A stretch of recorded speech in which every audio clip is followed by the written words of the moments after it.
Bom dia pessoal, professor Murilo aqui falando, e hoje eu venho trazer para vocês o último material de apoio preparado por mim para ajudá-los a realizar as atividades do diário de aprendizagem, tudo bem? Deste terceiro bimestre. No último material nós estávamos vendo, outras civilizações e modernidades alternativas àquelas que se viu na Europa, né? Então nós vimos no último material, conhecemos algumas das civilizações africanas, os reinos sudaneses. Hoje nós vamos conhecer os povos pré-colombianos, civilizações que existiam aqui no continente americano antes da chegada dos europeus. Tudo bem? Então vamos lá. Neste último material preparado para ajudá-los na realização das atividades do diário de aprendizagem do terceiro bimestre, vamos conhecer os chamados povos pré-colombianos. Com esse termo, pré-colombianos, designamos as populações nativas que viviam no continente americano antes da chegada dos europeus. No caso, antes da chegada de Cristóvão Colombo, o navegador italiano que chegou à América em 1492. São também chamados de povos nativos, ou seja, pessoas originárias do continente americano. Por isso, também são chamados de povos originários e indígenas. Ou seja, são termos, pessoal, que nós usamos para designar essas populações, essas civilizações que estavam neste território antes da chegada dos europeus, antes da colonização desse território pela Europa. Tudo bem? Quando os europeus chegaram, em 1492, ao continente que logo seria chamado de América, calcula-se que cerca de 50 milhões de pessoas já habitavam essas terras. Então essa informação, pessoal, de que antes mesmo da chegada dos europeus ao continente americano, já viviam por aqui cerca de 50 milhões de pessoas, isso mostra pra gente que aquela ideia de que o descobrimento do Brasil, o descobrimento da América, ela é uma ideia um pouco equivocada, não é verdade? Por quê? Porque os europeus não descobriram nada que ninguém soubesse, porque já havia populações, já haviam civilizações desenvolvidas neste território, né? A novidade foi para os europeus, que não conheciam o continente americano. A população que eles encontraram era bastante heterogênea, ou seja, diversificada, muitos tipos de costumes, organizações, formada por povos diferentes, com enorme diversidade cultural. Alguns grupos eram nômades, não utilizavam metais e viviam em comunidades relativamente simples. Outros grupos tinham alcançado grande desenvolvimento e faziam parte de sociedades complexas e diferenciadas, como os maias, os astecas e os incas. Para esses povos pré-colombianos, a chegada dos homens de além-mar da Europa teve um significado dramático. Além de provocar a morte e a destruição, os invasores europeus acabaram alterando de forma radical a sua história e a relação de equilíbrio que mantinham com a natureza. Os que sobreviveram à conquista foram submetidos, juntamente com suas terras, aos propósitos econômicos e religiosos dos europeus. Antes de qualquer coisa, vamos conhecer como o continente americano era ocupado às vésperas da chegada dos primeiros europeus a esse território. Observe que esse território continental, que mais tarde será chamado de América, era habitado por inúmeros grupos étnicos por volta do século XV. Isso significa que quando nos referimos aos povos nativos, originários, indígenas, estamos falando de uma grande diversidade de povos que habitavam essas regiões, com línguas, costumes, cultura e organizações sociais e políticas diversas. Olha só, pessoal, de um modo geral, quando nós falamos ou ouvimos falar sobre indígenas, sobre índios, nós tendemos a achar que é como se fosse tudo a mesma coisa, né? Que índio é um termo genérico, ou seja, designa ser índio aqui no Brasil é a mesma coisa de ser índio em outros lugares, né? Ser indígena, né? Ser nativo. E não é bem assim que funciona, né? Os povos indígenas, eles são complexos, eles têm uma grande diversidade entre si, né? Entre os povos indígenas há grupos étnicos e linguísticos diferentes, ou seja, línguas diferentes, organizações políticas, culturais e sociais diferentes umas das outras. tá? Então, quando nós falamos desses povos nativos, nós estamos falando de uma infinidade de povos diferentes entre si. Para vocês terem uma ideia, por volta do século XV, aí, ou seja, um pouquinho antes da chegada dos europeus, olha a diversidade de povos indígenas que habitavam o continente americano. Cada uma dessas cores são grupos étnicos, ou seja, grupos indígenas diferentes uns dos outros. Olha só, a gente tem aqui os araucanos, os Chibchas, os Aruac, o Jê, os Tupi, os Guarani, os Astecas. Ou seja, em todo o continente americano há uma diversidade de povos indígenas que aqui já habitavam antes da chegada dos europeus. Mas agora a gente vai conhecer um pouquinho as sociedades da chamada Mesoamérica. Por Mesoamérica, entende-se a região onde se desenvolveram as primeiras sociedades complexas do continente americano. Ela engloba os territórios da América Central e do extremo sul da América do Norte. Foi aí que viveram dois povos de cultura extremamente rica e complexa, os maias e os astecas. Aqui tem um errinho, tá? De digitação. É extremo sul da América do Norte, tá? Então, o que é a Mesoamérica? Meso é uma palavra que tem a ver com meio, então como se fosse a América do meio, a região do meio do continente americano. Então aqui está o continente americano inteiro, a região do meio dele, ou seja, desde o sul da América do Norte até a América Central, ou seja, esse meio da América aqui. Essa região que a gente vai conhecer como Mesoamérica, aqui está ela mais em destaque, onde hoje é mais ali, mais ou menos a região do México, né? E essa região foi aí que se desenvolveram dois povos, aí como diz o texto, né, que com culturas e uma organização política mais complexa. O que é mais complexo? Mais organizado, com mais detalhes, com organizações próprias, criadas por eles mesmos, né? Então, os maias e os astecas. Vamos conhecer um pouquinho desses povos. Os maias. Em 7000 a.C., aproximadamente, surgia na península do Yucatán, situada entre a América do Norte e a América Central, os povos maias.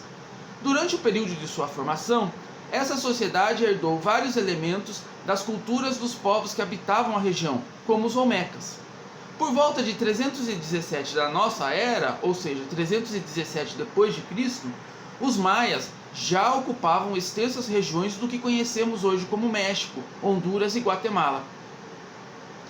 Então, os povos maias, né, eles aí surgiram já há muito tempo, né, ali na península do Yucatán, e foi uma sociedade que foi formada, né, em troca com vários elementos culturais de outros povos que viviam ali, como os olmecas, tá? E é assim que se formou esses povos conhecidos como os povos maias. Como que era a economia deles? A economia deles era agrícola, né? Então, ó, a economia agrícola desses povos do Novo Mundo, porque a América era chamada de Novo Mundo, era baseada na produção do milho, que era considerado um alimento sagrado e do qual teria se originado o homem, segundo a mitologia maia. A terra era cultivada coletivamente e os camponeses eram obrigados a pagar um imposto coletivo. A caça e a pesca eram atividades complementares e a pecuária era desconhecida. A sociedade maia destacou-se, entre outros aspectos, por uma forma de organização política original. Ela se desenvolveu em torno de centros urbanos autônomos, ligados por uma relativa unidade cultural, sem, no entanto, constituir um império centralizado. Com o tempo, os maias ergueriam numerosas cidades, como Palenque, Copán, Uxmal, entre outras. Politicamente, acredita-se que o governo maia fosse uma teocracia de caráter hereditário, incumbindo da política interna e externa e do recolhimento de impostos coletivos nas aldeias. O que é uma teocracia, né? Teocracia é um poder que é comandado pelo divino, né? Que a referência do poder é alguém que é considerado por aquela sociedade como um representante de Deus, ou seja, é a religião que coordena aquela sociedade, tudo bem? Os maias nunca chegaram a constituir um império. Cada cidade, com suas respectivas aldeias, formava um estado independente. Ou seja, como que se organizava a sociedade maia politicamente falando, né? Essa sociedade, os maias, Eles não eram um país, porque isso não existia.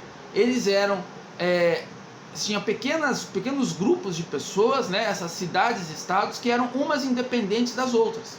E essas cidades, elas tinham trocas comerciais entre elas, mas elas estavam todas unidas dentro dessa configuração de religiosidade, de economia, de costumes culturais, tá? Mas os maias eram formados aí, então, por vários povos, várias pequenas cidades-estados independentes umas das outras, que pertenciam ao mesmo império, tudo bem?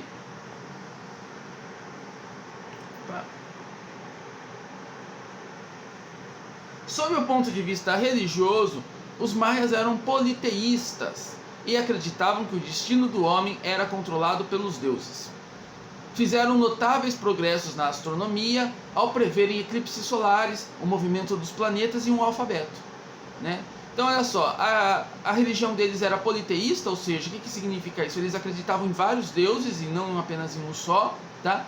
E a organização deles, né, o trabalho deles foi tão sofisticado, foi tão complexo, que eles conseguiram prever eclipses solares, movimento dos planetas e até criaram um calendário. Ou seja, são sociedades que, apesar de serem vistas de uma maneira preconceituosa, porque as pessoas não conhecem, são vistas como sociedades atrasadas, primitivas, não. São sociedades que produziam conhecimento, que produziam cultura.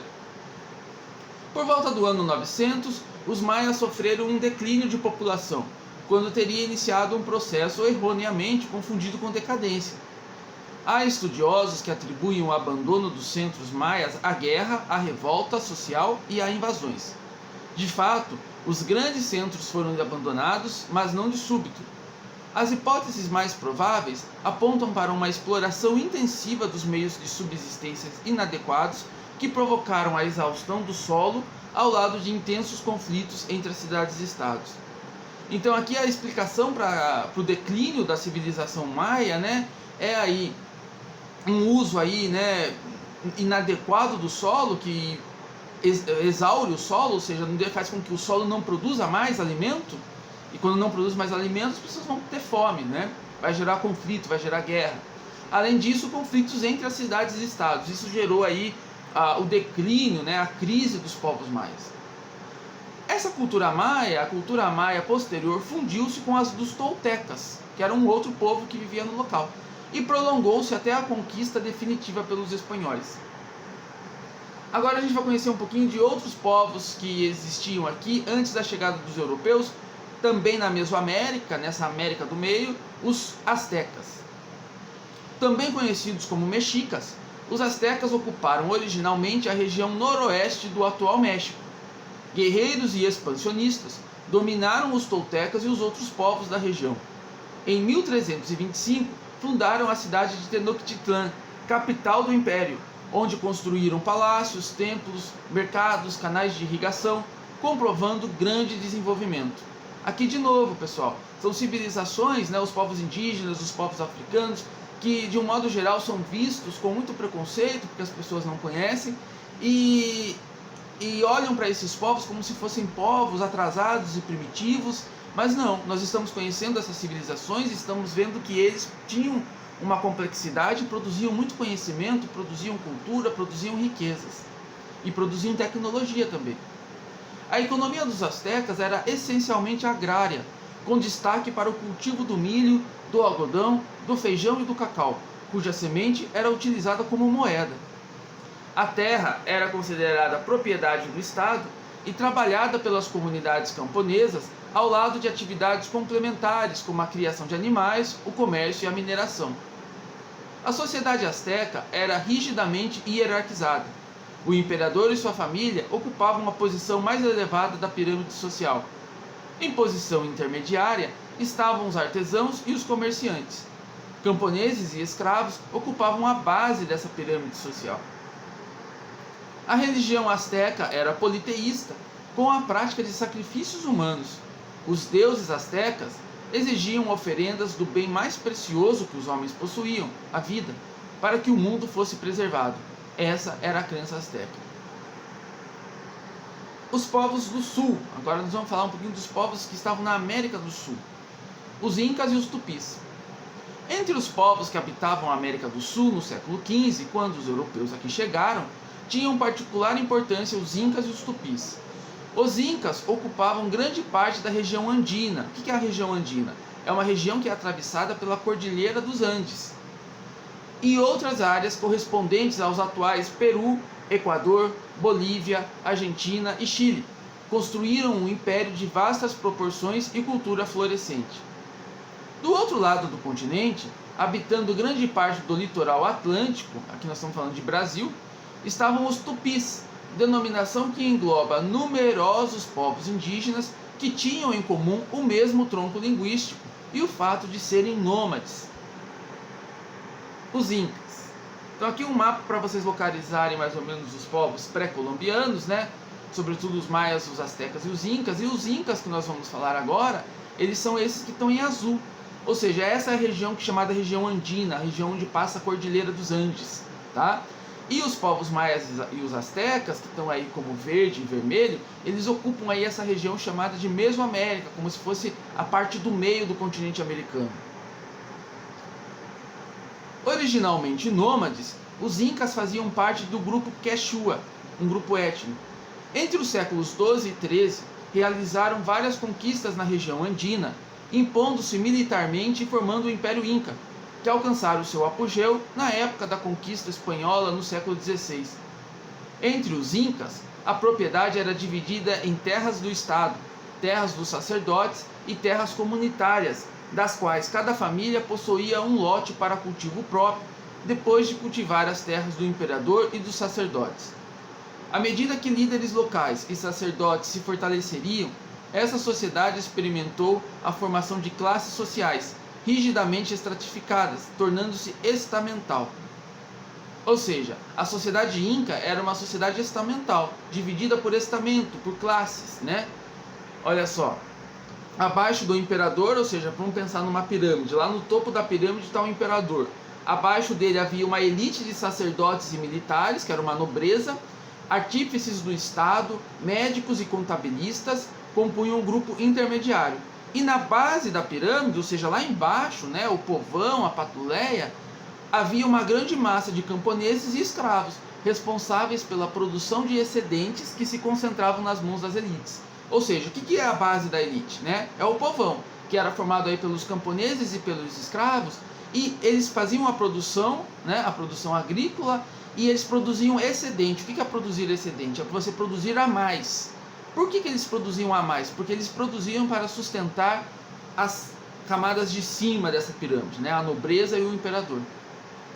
Quanto às relações de trabalho, havia entre os incas uma forma de trabalho compulsório, ou seja, um trabalho obrigado, chamada de mita. Tratava-se da exploração obrigatória da mão de obra camponesa pelo Estado, empregada em obras públicas e nas minas. A principal atividade econômica incaica dos incas era a agricultura, sendo o milho, a batata, o feijão, o algodão e a pimenta os principais produtos. Também criavam animais como lhamas e alpacas, que forneciam leite, fã e carne e serviam como meio de locomoção. Os incas desenvolveram um império centralizado e também teocrático, no qual o imperador era considerado um deus, ele era chamado de Sapa Inca, descendente direto do Sol, supremo legislador e comandante do exército, com poder vitalício, ou seja, para sempre, e hereditário, ou seja, quando ele morria, ele passava para o filho dele. E assim esse poder ia se perpetuando. A religiosidade caracterizava-se pela crença em vários deuses politeístas, vinculadas a elementos da natureza, sol, chuva, fertilidade. Faziam também sacrifícios humanos e de lhamas, aquele animal. Então, pessoal, a religiosidade desses povos não era a religiosidade cristã, era uma outra religiosidade politeísta. Eles acreditavam em vários deuses e a relação deles com a natureza era tão próxima que esses deuses eram considerados os próprios elementos da natureza, como a gente viu aqui, o sol, né, a chuva, etc. O idioma Quechua serviu de instrumento unificador do Império Inca, ou seja, apesar de o Império Inca ser constituído de povos também diferentes entre si, mas era o idioma Quechua que unia todos eles, tá? Sem escrita, a cultura era transmitida oralmente. Então aqui, pessoal, o objetivo foi mostrar para vocês alguns povos que habitavam aqui a América antes da chegada dos europeus, né? Que ficaram conhecidos como povos indígenas. Mas quando a gente fala de povos indígenas, parece que a gente está falando que é alguma coisa só. E não, a gente está vendo aqui que esse continente que nós nascemos, o continente americano, ele era formado, antes da chegada dos europeus, por diversos e numerosos povos indígenas diferentes entre si, com línguas diferentes, organizações diferentes, costumes diferentes, e que conseguiram construir civilizações avançadas, né, com muito conhecimento elaborado também, assim como os europeus, tá? Então, com isso vocês vão conseguir terminar as atividades do diário de aprendizagem, tá? Realizem essas atividades, se tiverem alguma dúvida me procurem, tudo bem? Porque para vocês conseguirem fazer aí bons trabalhos do diário de aprendizagem, tá bom? Então, um abraço e até mais.